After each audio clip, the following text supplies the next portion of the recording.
Hey everyone, welcome to the Leadership Locker. My name is Rich Cardona, and on this podcast, we dig through the lessons of today's most exceptional leaders to help you break through your barriers. If you're trying to progress your career, if you are trying to accelerate your entrepreneurial journey, which I know you all are, if you're looking to have a smoother transition out of the military because it is incredibly difficult, then you're in the right place. My guests and I are going to give you the tools and the resources to accelerate your curve, help you surge, and just crush it. So here we go.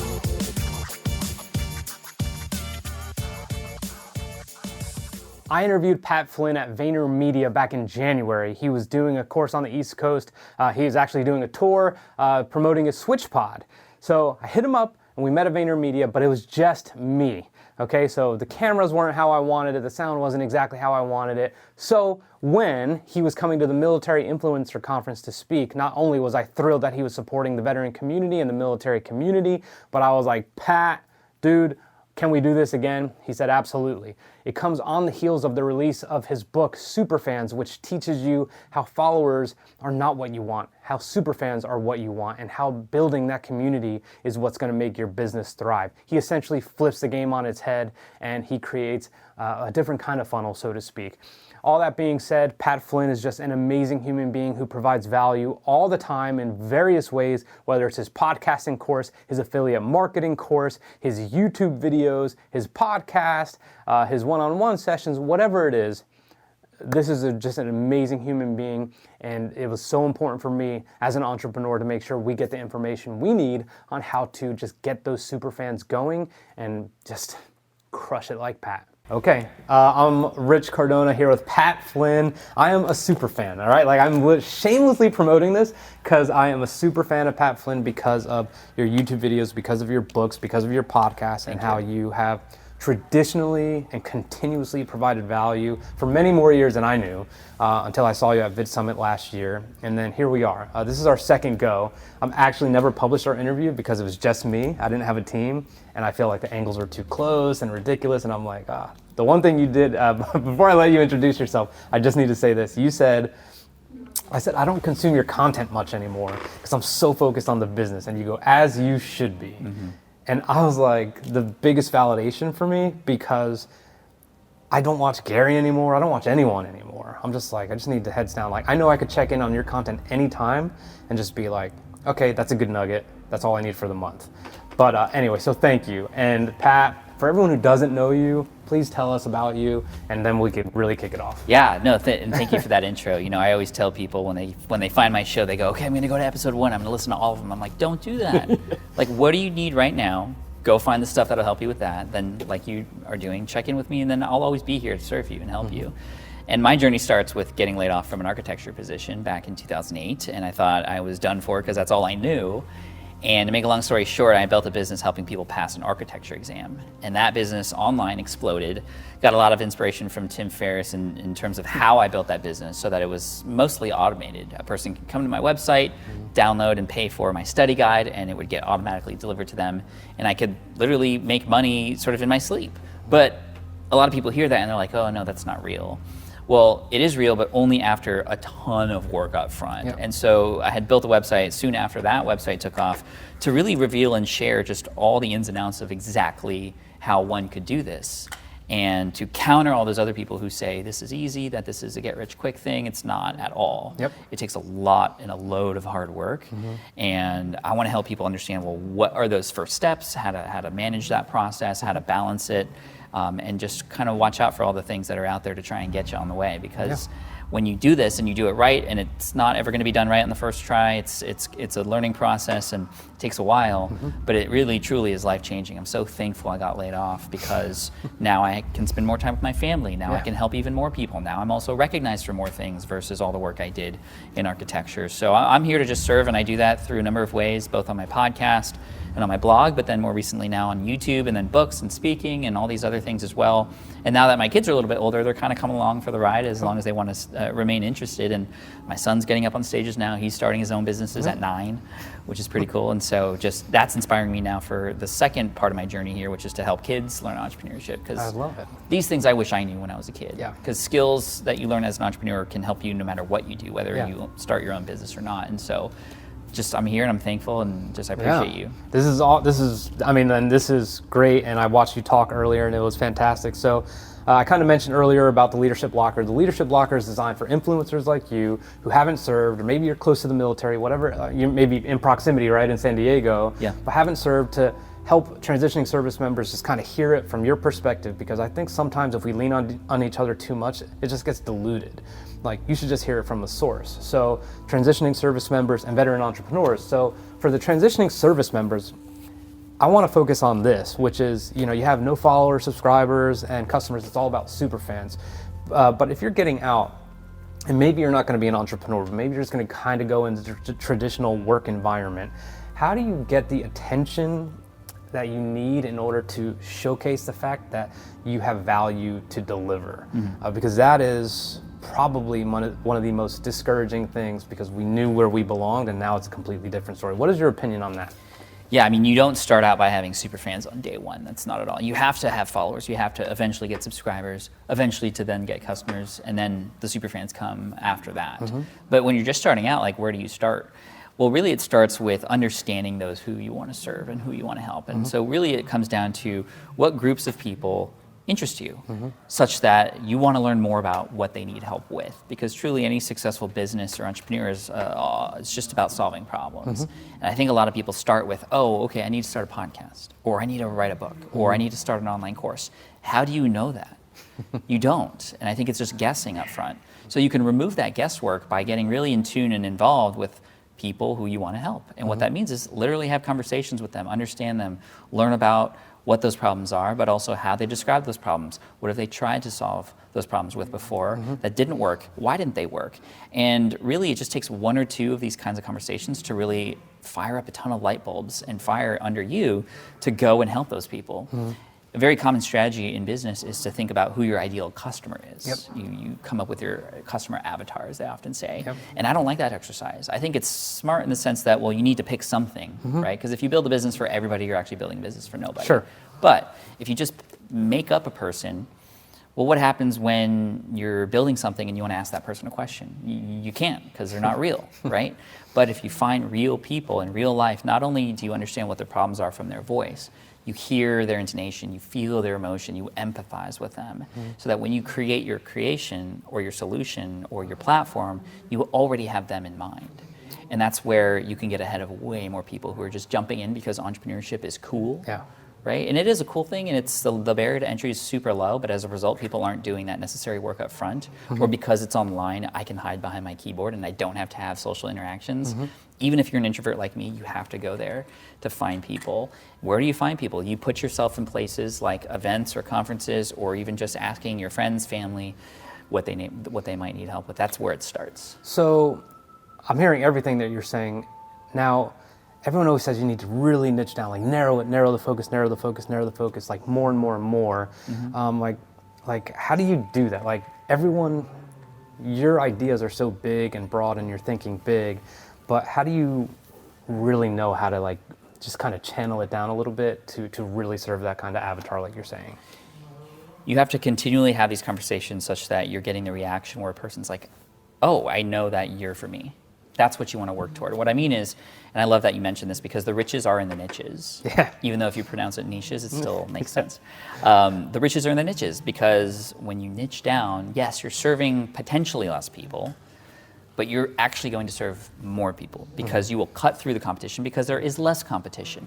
You're going to speak the exact language that that particular audience will resonate with, to a point where, and again, you want to go so far as to get that reaction of, oh, I know you're for me, versus all the other options that they might have out there. So let's say you want to be somebody who is in the fitness industry. If you create a website, you're going to go, I'm going to help people with their fitness. The chances are that you're going to talk to somebody and go, I'm going to help you with fitness.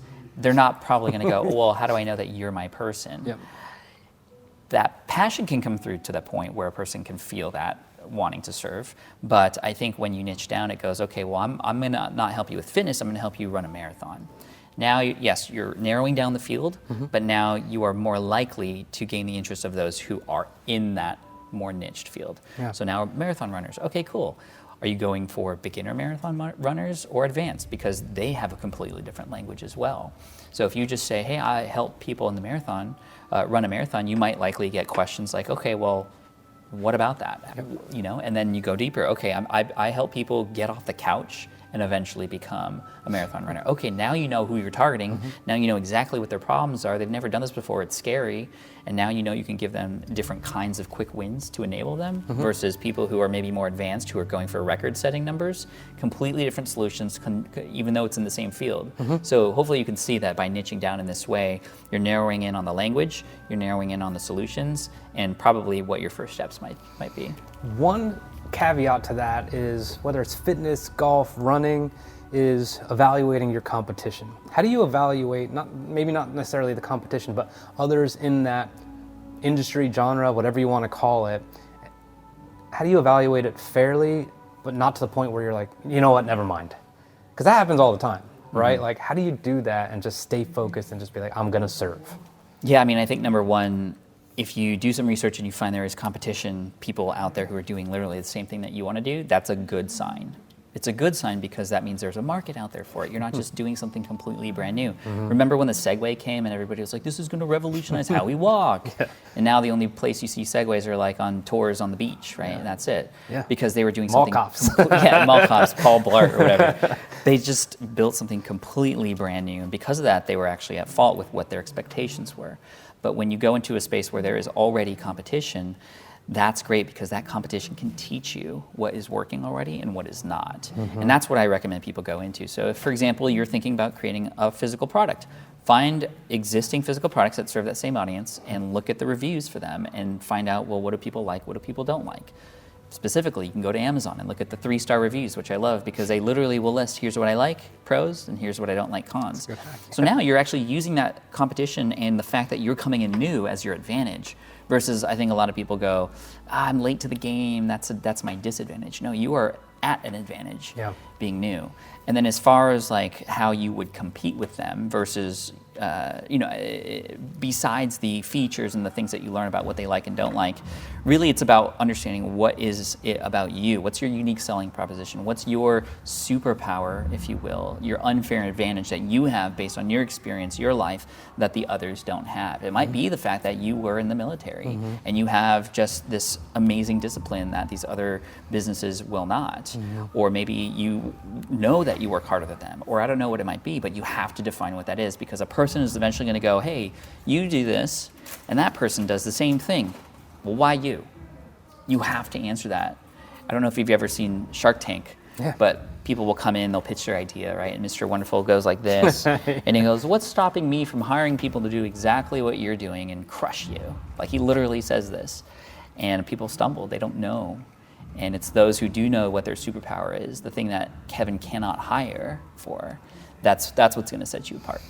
I want to talk quickly about something that you talk about in SUPERFANS, which is, for me, enormous, which is turning the funnel upside down. You said on stage, like, the funnel is certainly a good thing, it's effective, it can be effective, but I was falling into a trap very recently where I was about to spend boatloads of money on ads and all this other stuff just to be like, I want people to know me. My motto is, you can only realize your value if you have maximum visibility. Maximum visibility is through video. So we're talking, and I'm like, okay, I just put stuff out there, put stuff out there, put stuff out there. But I don't like the funnel game. I like deeper relationships. I like to eventually have conversations like this. I like to reach out to people. I'm not scared to do it, and I like to see them like, I'm trying to provide value for you. Like, this isn't part of the business. This is part of my passion. So tell me about turning that funnel upside down and working your way back up, and why that's more important, so to speak, than the quantity that you're looking for at the top of a funnel or a traditional funnel. There was a person who had an Instagram account in the news recently who had 2.2 million subscribers on Instagram. And she sold a t-shirt. And she sold, I think, 26 of them. And she was bummed out. And this made big news because she had a huge following. I guarantee you there are people with 26 followers only who would be able to sell 52 shirts because they went deeper with the people who are following them versus her. She was very surface level. I won't get into the details. I know. But you know what I mean? Yeah. It's because she was so focused at the top of the funnel. The top of the funnel is, if you imagine a funnel, the largest part at the top, you pour traffic in, and then things start to happen, right? Gravity does all the work for you because you set all these things up ahead of time. So a certain percentage of that traffic become subscribers, a certain percentage of them become people who are interested in your sales page and product, and then a certain percentage of them will become customers. And that's cool, and that's great, and it's necessary in business to have and develop those systems.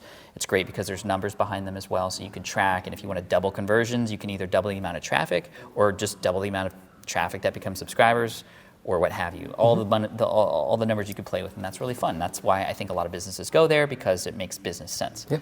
But the problem is we just expect that when we get traffic, everything's going to happen automatically. And in this day and age, we need to really focus on those deeper relationships, like you said, because that's what's going to keep people coming back for more. The funnel ends at customer, but SUPERFANS starts at customer. I mean, even before customer, but customer is just the middle. You can go beyond that and get people to continually come back, to become fans, to be ambassadors. Why isn't the traditional funnel, which is bigger at the top, continually going down into then SUPERFAN and community and engaged subscriber and those kinds of, it doesn't. It just stops it at customer. So what the reverse funnel is, or what I talk about in SUPERFANS, which is the pyramid of fandom, is you have your casual audience at the bottom, the people who you just brought in through whatever mechanism, and then you convert them into a engaged audience member, a subscriber, a follower. They now know who you are.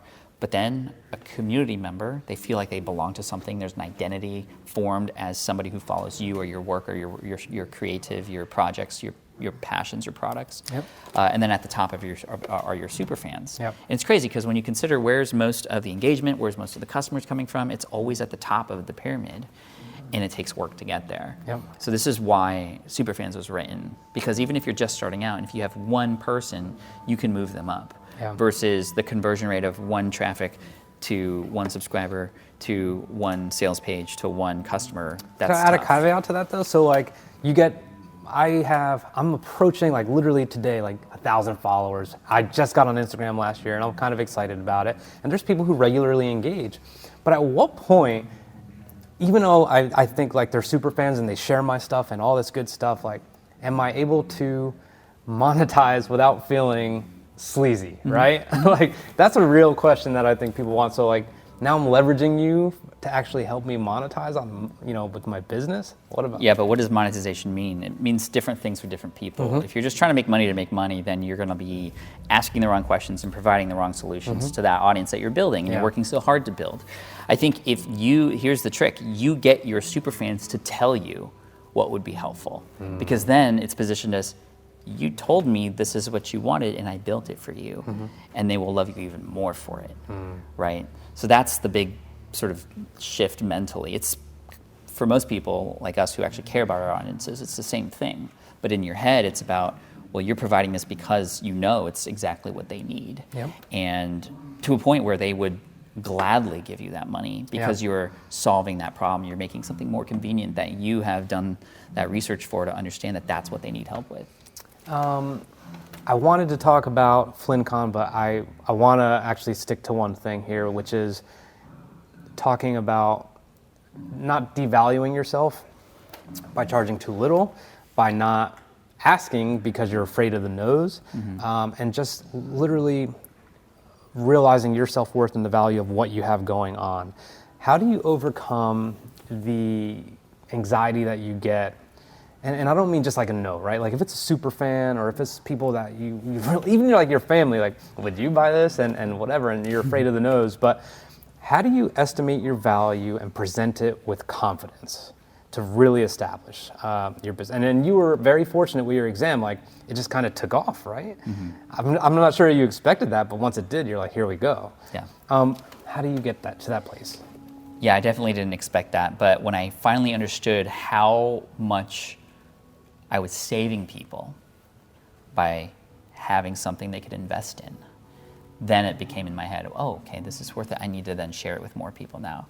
When I have these conversations and when I have things to pitch, I want the no's, because the no's help you know Like I want the K-N-O-W no's. Those are the no's I want, because whether it's a yes or a no, I'm learning, I'm gathering information. So this is what I taught in my other book, Will It Fly, which is my validation process, which literally you kind of do micro incremental tests to share ideas and get a green light to move on, or a red light to reassess. And you then, if you get a green light, you move on to the next step, and it just little by little, you're getting people to continually vote with confidence, with their messages, and then eventually with their dollars, that this is something that you need to build. And you can do the very same exact thing with any business journey.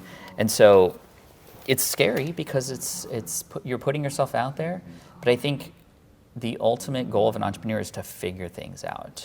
And part of figuring it out is understanding what doesn't work. And that's essentially what you're doing by getting the NO no's, is you're figuring out that, well, that didn't work. And it may not be a result of the product that you're creating, and probably not even a reflection of your passion. It's just a reflection of they haven't understood it yet. So when I pitch somebody something and they say no, or it's too expensive, that's just code word for, well, I haven't clearly understood the value that's being offered to me here yet. And yet being the key word, because you can continually go back and try again. And you can do it in a way that's not aggressive. I know we all have experienced the aggressive salesman before. You don't have to be like that. And if you actually truly care about somebody and you use the language and you pay attention to them and you call them by name and you really want to help them, well, then there's nothing to worry about. So FlynnCon, you established a super fan base, so to speak. I was so mad I couldn't make it. It looked epic. I'm sure you think it went well. And I saw you're already selling tickets for next year. If you finally got traction, I'm a veteran entrepreneur, and you and I are talking 2 years from now, and I'm like, Pat, it's time for me to throw the Leadership Locker Room Conference or something ridiculous. Leadership Locker Live. Leadership Locker Live, there. You heard it here. So we do Leadership Locker Live. What did you learn from your experience from throwing a conference, and were you scared? Was I scared? Yes. I had a couple mental breakdowns, I think, beforehand. My wife would attest to that. But also, we didn't make any money off of it either, and that's not why you put on an event. You don't put on an event to make money. We lost money on it, but we gained so much more. We gained bigger fans. We gained more momentum with SUPERFANS. We tested a few things there, and overall, we were able to bring our community together. There's a chapter in SUPERFANS about the impact of bringing your community together, and it's not about you. It's about making people feel like they belong to something, because when they do, they're going to stick with that. So even though we didn't make any money on this year's event, or maybe not even ever will on FlynnCon, we know in the long run we will be ROI positive, because now we have fans, repeat customers, people who have shared experiences, people who go home from these events and talk about it with their friends. This is how we were able to sell 100 tickets to next year's event before we even announced it, because those are people who were there before, and now we have people knocking on our door going, when are they going to be on sale? When are they going to be on sale? Because now the concept is proven. Definitely scary, but so much fun to put my own twist and spin on stuff that I've been experiencing in other places.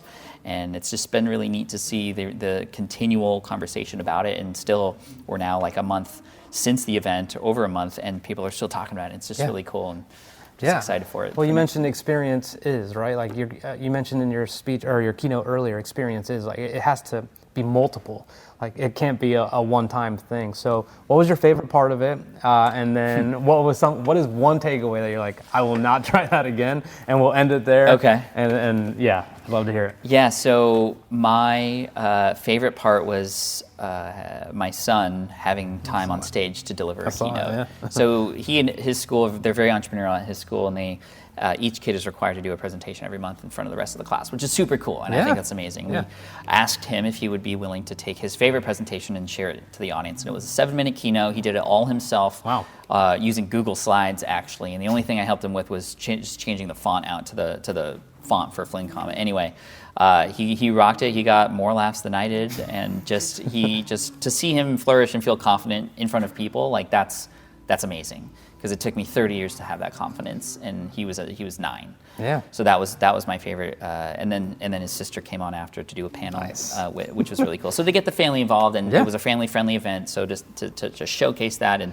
walk the walk was really cool. Yeah. The thing that we'll never do again is probably be so mysterious about everything. Like we literally did not share who was going to be there as speakers, what people were going to learn. Nothing. We didn't share anything. Or you're just trying to build up anticipation? Like, I was, and then for a while I was just like, yeah, it's kind of cool to like just see who will come, no matter what. And we had 400 people come with literally no info other than show up here at the state, which was pretty incredible and a testament to the SUPERFANs, right? Sure. And Team Flynn. But it was maybe a little bit too mysterious. Like people should know kind of what the talks are going to be about and understand if it's for them. So that I think is the biggest regret. But things went off without a hitch, and you know, very excited. And the mystery keynote guests, I think they'll remain mysteries because that was kind of fun to kind of have people guess who they were going to be.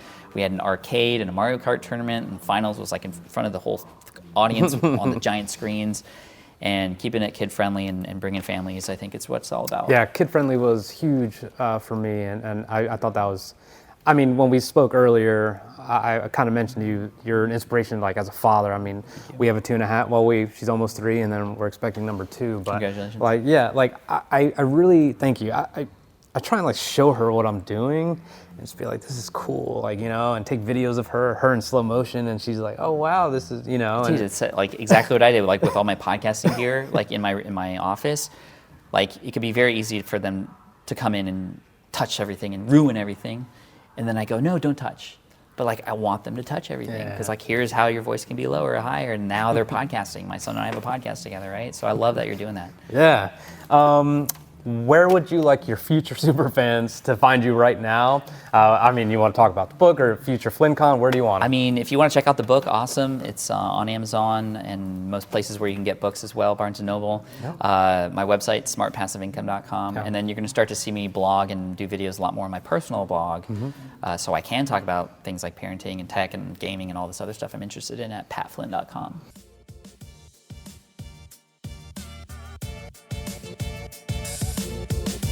Thank you for listening to the Leadership Locker. For more about us, how we can serve you, and for other episodes, please visit richcardonamedia.com/podcast. If you liked this episode a lot or little, please don't forget to subscribe so that way my guests and I can continue to deliver some heat and get you the knowledge that you want.